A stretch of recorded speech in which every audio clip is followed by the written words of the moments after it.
Let's get to this breaking news right now. An explosion in Qatar's capital city of Doha.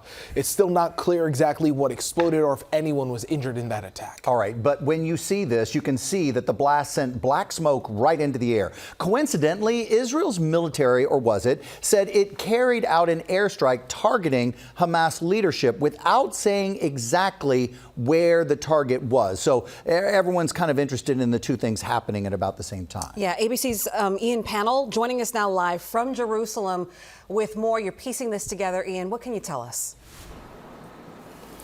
Yeah, that's right. So the IDF issued this statement saying that they conducted a precise strike, or what they called a precise strike, targeting senior leadership of what it calls a Hamas terrorist organization. Just to give people some context here, Qatar is an important country in the Gulf. It's a country that President Trump visited earlier this year. It's the same country that bequeathed him this $96 billion plane known as a palace in the sky. He enjoys close relations with the Qatari government. Even Israel has diplomatic relations with them, but it's also a country that hosts the Hamas leadership, and it has done for a large number of years. The Israelis didn't say that they conducted the strike, but the timing would suggest that's exactly what happened. The Qataris saying that they condemn in the strongest terms what they call a coward Israeli attack on residential headquarters of several members of the Hamas political bureau in Doha. They call it a criminal attack and a flagrant violation of all international laws.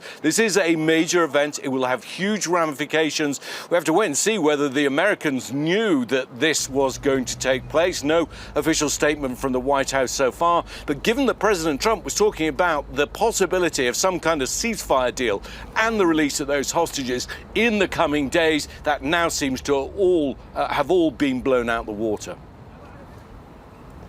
Ian, we just had a question for you because we're thinking about proximity, and Jerusalem is at least 1,000 miles away from Doha. So was this potentially a coordinated attack?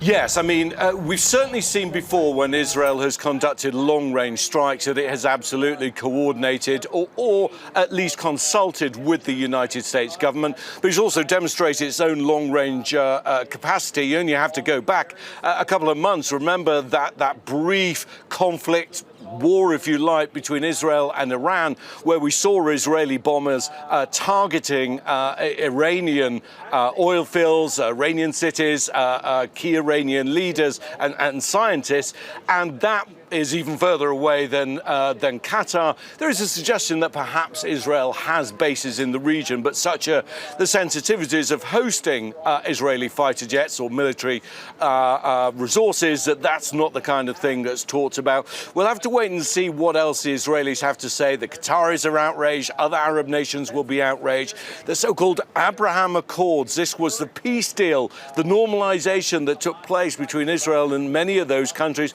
Whether that still stands, what the reaction by the United States is, will be absolutely key. There was already anger at what's happening in Gaza, anger what's happening in the West Bank, feeling that Israel has gone too far after the October the 7th attacks. Its reprisals have been too great, the consequences far too enormous for the Palestinian people. This will only add to that. This is a region that was already ready to blow, and this certainly adds to that, guys.